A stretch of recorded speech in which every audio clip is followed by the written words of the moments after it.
next bull run, they would have to increase. Well, from now on, they would have to maintain a higher liquidity requirement to keep those positions. Else, they would have to liquefy everything and pay back to what's it sold to the economy. And we're so overextended. I'm telling you, it's a fucking disaster. But who cares? You guys just happens to be the luckiest people to find a loophole into the stock market and exploit it because you earned it, because you have lost so much in 2008, and now it's your turn to earn that back. 100%. Hey, Kringle, I got a question for you real fast. So I kind of joined a little bit late into the call as you were talking about when we reach about 1,000 and then it starts barcoding when it reaches a point where retail investors aren't able to step in. Was that under what you were talking about just a touch before that? That was like when I joined, you had said that they're still shorting it at such a high value that they're still returning a profit on it, but because they're stepping it at such a high value, it just makes it worse in the long term. Is that what you're saying? So then it hits 1,000 and then they're kind of in a position where they basically are almost in a margin call position. Do I understand that correctly? Yes, but because they're reducing in the short term the implied risk to avoid margin calls. But the problem is the longer they keep reloading their shorts at a higher price, not only you would have to deal with the amount of interest on top of paying the borrow fee rates, and you would require a sizable amount of liquidity to maintain that short at a higher price. If that makes sense. Yeah, that makes a lot of sense. Thanks. I just wanted to make sure I had that understood correctly. Yeah. Right now, they're just making pennies or a few dollars per share by shorted stock, but that's it. By going long, but they're not doing as much profit as before, like back in February or March. Right now, they're just like bleeding cash, but they just have enough to get by. But eventually, time will kill them. Slowly but surely. Correct. They won't be able to get loans or nothing. They'll get margin called, and then that's when the squeeze happens. Exactly. Gotcha. That makes a lot of sense. You know, I've been basically kind of viewing AMC as long as it's below a certain value where I can still keep throwing cash at it as just a savings account at this point, since I've got my baseline investment in it from back at like $4. So, you know, it's not like a concern to me what the value of the stock is. I almost want to just turn off the chart because it just kind of makes me annoyed because it makes me emotional more than it really matters because I know nothing's really going to kick off until, for me, what I think it's not really going to start kicking off until they either step in to start buying things or they just implode on margin calls. But as long as I understand that correctly, that's kind of why I'm saying it. Yeah, of course. Yeah. And I'll have to draw a diagram or something like in a nutshell, drawing to make sure that people understand how margin works and how liquidity is required to maintain shorts. But on the short term, they're just making a very small profit. But on the long term, it's not as productive as you would think, and they're just.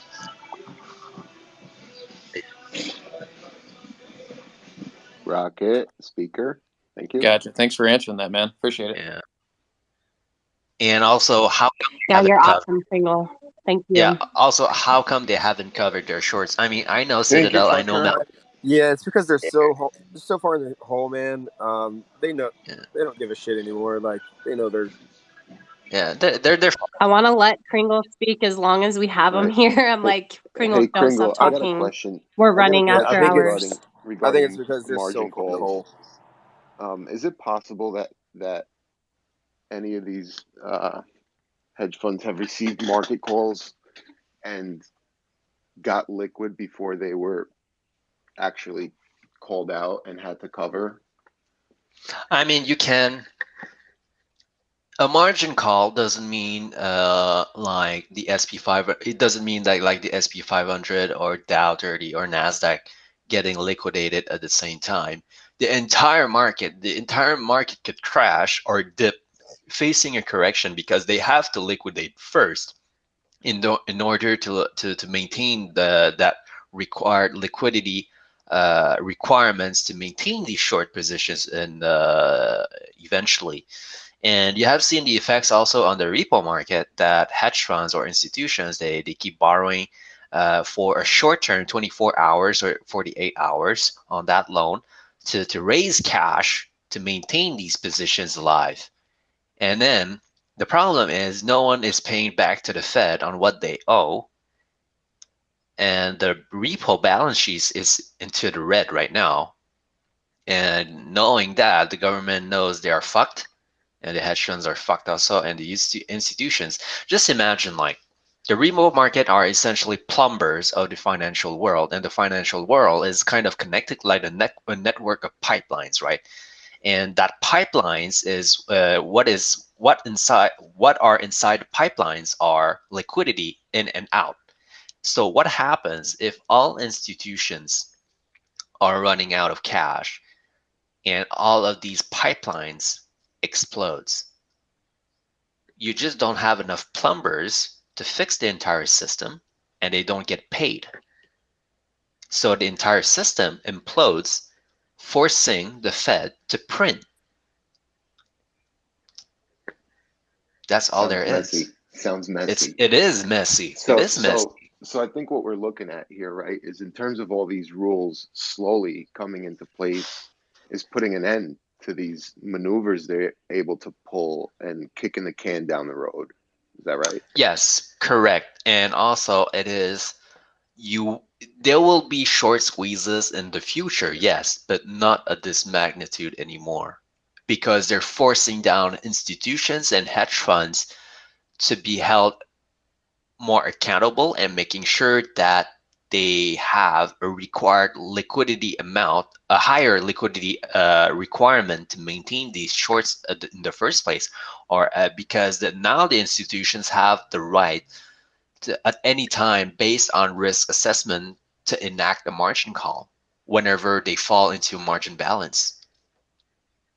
So what it sounds like to me you're saying is that we are on the last fucking rocking ship to ever leave the stratosphere as far as the financial markets again, because they're going to try and contain it going forward so they don't find themselves in this mess again. Correct?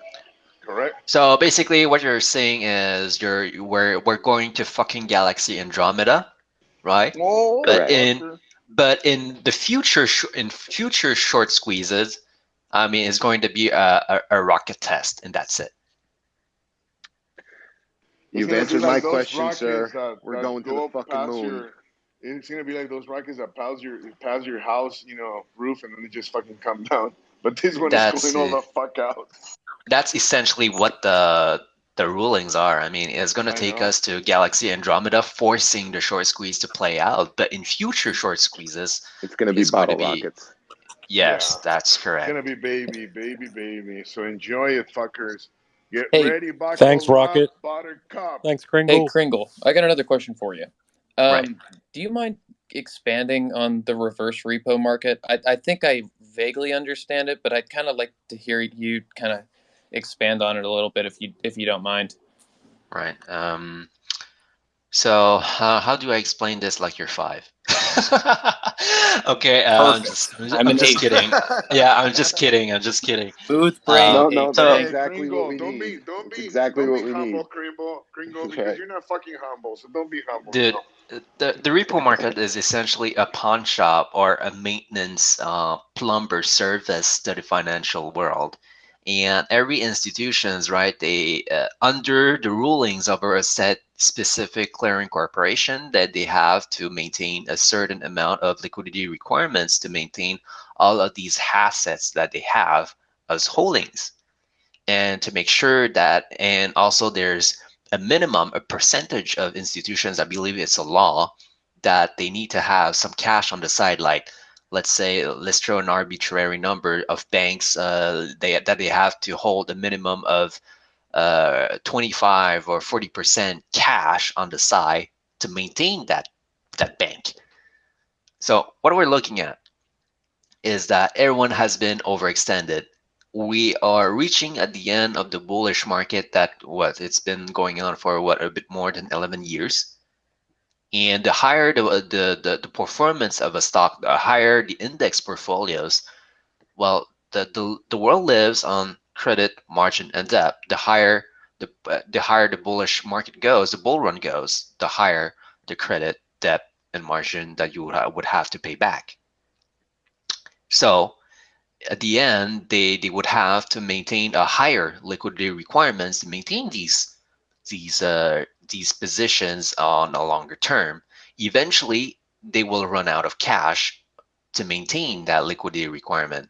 So what's going to happen is that they're going to to basically liquidate every single long positions, paid out cash to raise that liquidity to maintain these assets on margin and credit.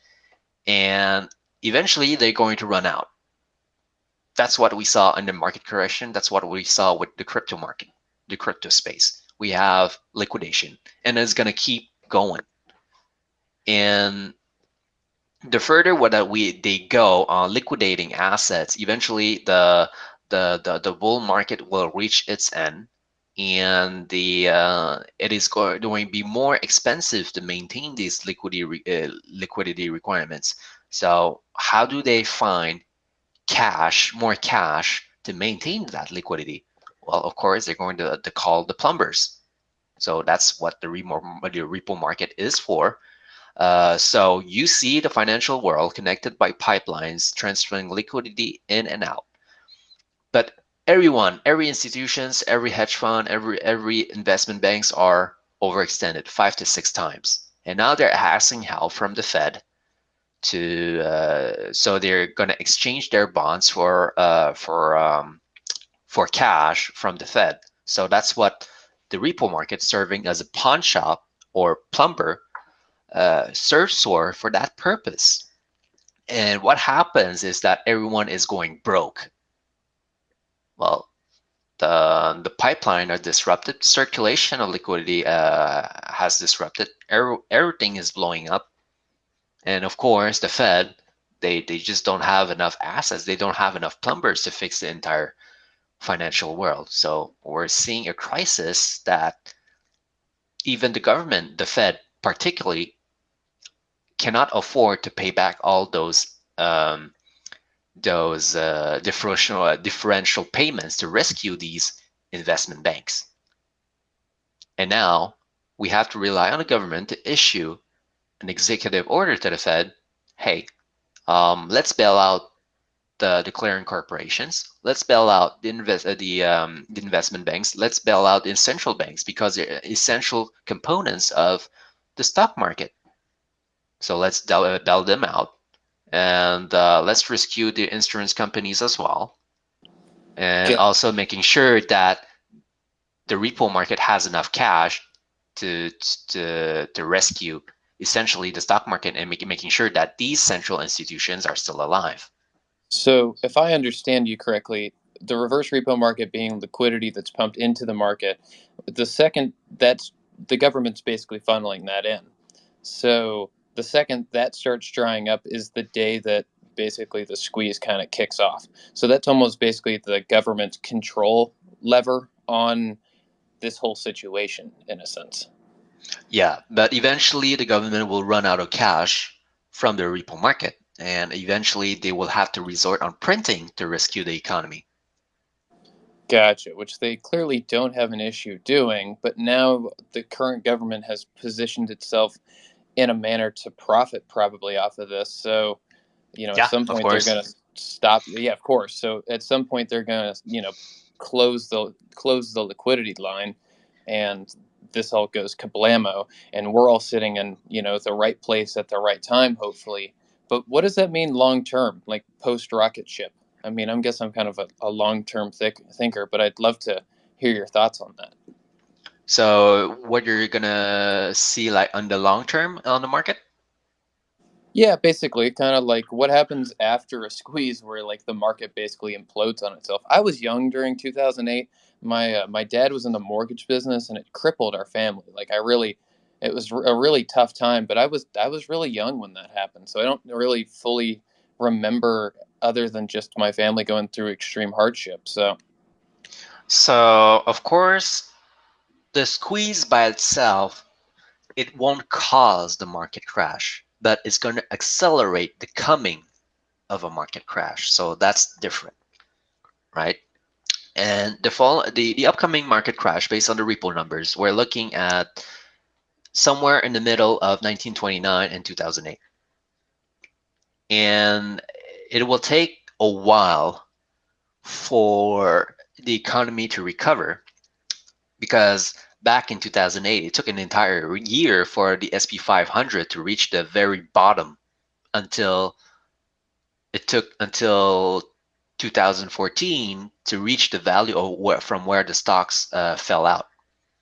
And now in 1929, it took several years to reach the very bottom, and took several even more years to recover from where they fell. The stocks, I mean, based on the index portfolio. And we're somewhere between 1929 and 2008. But of course, there's a caveat as to where technology evolves over time. So the recovery phase might happen faster than what we might think, because we have progressed so much based on technology, based on computer, whatever. The recovery phase would happen a bit more sooner, but it was going to take a while until that even recovers fully, and until we reach even the bottom when the crash happens on the long term. So on the long term, when you're reaching at the bottom, right, of the economy, the interest rates will spike. So is inflation rate as well. Inflation rate, that's really up to you on how you're going to manage your money. So there are a lot of assets that you could hedge against inflation, but the most important thing that you would have to keep in mind are interest rates. So interest rates. So you don't you don't have to care about interest rates if you're on mortgage or student loans, if it's a fixed interest rates, because you have already signed a contract for said to pay back that specific amount based on a pre-calculated interest rate that you would have to owe back to your lender. But if you're on a malleable interest rates, well, that's where it might screw you up, because you're going to pay a bit more because based on inflation. So if you're on credit card or on a private lender, they're gonna rise interest rates for sure, 100%, and you might be screwed. So that's why you need to pay up your liabilities. But if you're on a fixed interest rate, it doesn't really matter, because it's a fixed contract for a specific amount, so you can take advantage of inflation to pay that back easily. But on malleable interest rates, after your attendees, you have to pay those back ASAP. As for the economy on the dip, we cannot know when it's going to reach the true dip, because you can always average down, but it's not as cost effective. But just wait it out until you buy a house or any properties or physical properties. I mean, you can always buy gold to hedge against losses, to keep that wealth, and minimize the losses of inflation. Or you can invest into essential based stocks on a bear market. So essential based stocks, we're talking about stocks related to survival, and I believe that you have gained that experience from COVID. So we're talking about food, water, uh, waste management, also energy, farming, agriculture, any debt-related stocks. So yeah, funeral centers, they're still making you money on a 24-hour basis. So yeah, that's awful, but debt is actually profitable. Yeah, I mean, that's the overall picture of the economy if we're talking about an economic fallout. Yeah, you answered all of my questions in like a bam bam line after another. So, because I was going to lead off of that with like, what can you do to hedge against inflation and very bad interest rates? Because a lot of us at the backside of this are going to be very excited. Say if it hits like the number that's thrown out there is $500,000 as the whether that's a meme or not. I personally don't believe it, but who knows? We'll see wherever it ends up at. Um, There's no Yeah, exactly. ceiling. There's no ceiling. That's the thing. No one can say. So it doesn't really matter because at the end of the day, once you're up a certain amount, you're up in stupid money. And a lot of people are going to be like, well, what can I do with this right now? And so it almost Technically, I think it's called dumb dumb money. money. Not to You're interrupt right. I mean, you. Dumb money. just ride the wave. Don't have a price target. Just ride the wave, and it is what it is. But And like on the backside of this, obviously you can't give suggestions, but like the smart thing to do in my mind, or I guess the dumb money thing to do in my mind, would be to not just immediately go out and try to buy like a house and other things like that, is to kind of let the market restabilize itself or reassess a new trend line so you can tell where it's going before you just like toss your money into certain places where it might just depreciate in value quickly. So because the squeeze is not causing the market crash, it's going to accelerate the phenomenon of leading towards a market crash. And even if you have already your attendees, it doesn't make sense to buy a house or real estate right away because you're still officially in the bullish market regardless of the liquidations happening. And it doesn't make sense to pay a mention for $1.2 million while you can get those $300,000 easily. Just wait on these rich fuckers like these poor suits to default on their own mortgage payments, and then you can grab their real estate for cheap. Gotcha. There's a couple properties near where I live, and one of the places that was on sale, like, or was for sale, was selling at like $230,000 back, like a couple years back, and now it's priced at $680,000, and it blows my mind because it's like literally a shack without carpet. So I still have some relations with the previous owner before my dad of my Really company. quick, just to interrupt. We're at 69 again. I'm just letting you guys know it's Yeah. a Nice. really Thank you. important number. Noise, Thank you. noise. We're all hypnotized by fucking Thank you Pringles, for so mentioning thank that. you for Yeah. that. So I remember. Okay, let's hear it, Yeah, so I Kringle. remember the previous owner of my dad's company. I believe that he was actually smart. He liquidated pretty much everything, and he bought the dip of real estate. And he mentioned to me that he bought his mansion at 150,000 in Florida, and that's crazy to me. And that was a 1.3 million mansion in the bull run. And That's that's hot. insane. That's insane, and that's what you're seeing right now. I mean, you could potentially buy multiple real estates following this squeeze. I'm telling you, on the next bear market, it's going to be a fire sale. We're over 70.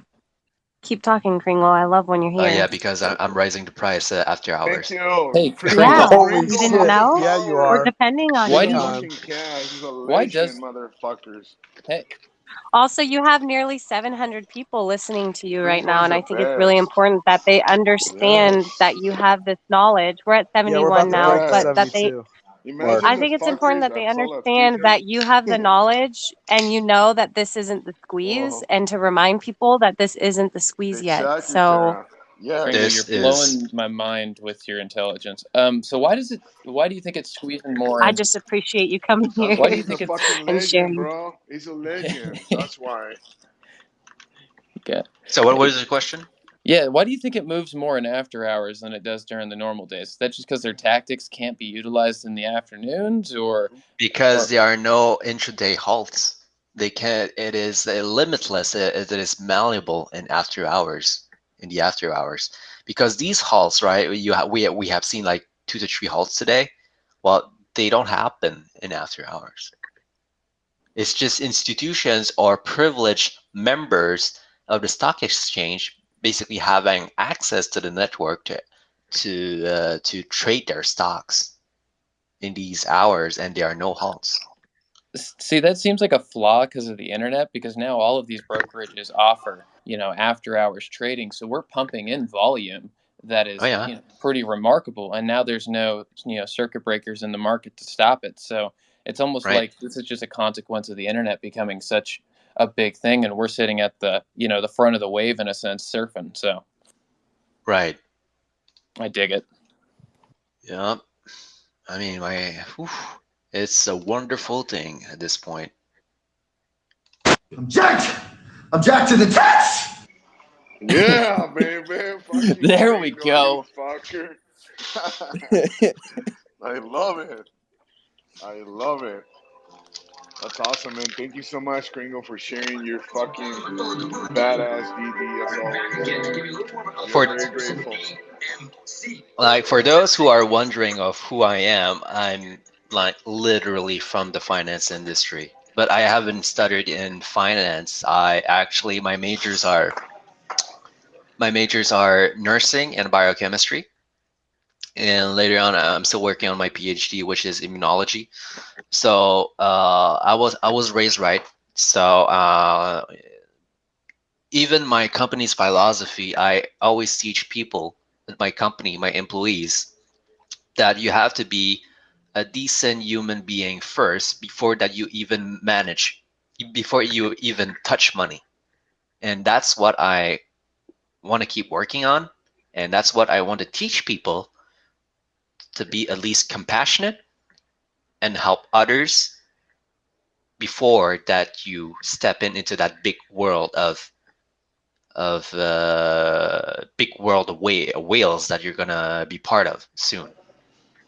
Also, if you Kringle is he's one of us, but he's also from the 1%, but the lower 1%. Just so you all know, he's a badass motherfucker. Hey, Kringle, I got another question. Just the the comment on whales made me think. So, like, I know a lot of people are concerned. Like, my own parents are concerned. Like, is if there's not going to be enough liquidity to cover this for everybody who's invested. I honestly think that's just not a concern. But I mean, on the backside of this, like you said, if there are a lot of whales, what are your thoughts on something like that? Is there any concerns with that, or like, I'm guessing No, not. if you're concerned about Wells selling off AMC, I wouldn't, because we're talking about Vanguard and BlackRock taking. They're not here. They're not here to compete with other firms. They want to be number one. They want to kill competition. They don't want to beat competition. They want to kill competition. And that's what they're doing to Citadel. They want to pull them down to death, beat them down to death. And the amount of, we don't have to wear paper hands anymore, because I'm just saying speculatively, because we have proof of disparity of shares. We don't have proof of existence of synthetic shares. So that's two different things. But we have proof of disparity. And it is safe to assume that AMC has at least billions worth of synthetic shares circulating in the open market. So if you're telling me like Merger Capital, was it yesterday, selling 8.5 million shares? Well, what the fuck happened? We just ate those up like within 15 minutes. Like And Skittles, bro. Fucking that's Skittles. that's fucking candy. It's 8.5 million shares, but the total amount of shares is speculatively billions of shares available in the open market. So that's not even a dent of what they're currently doing. And if we have to worry about paper hands, we still own the float many times over, and we're not selling. Gotcha. Thanks. Yeah, thank you, Pete. I love that fucking song.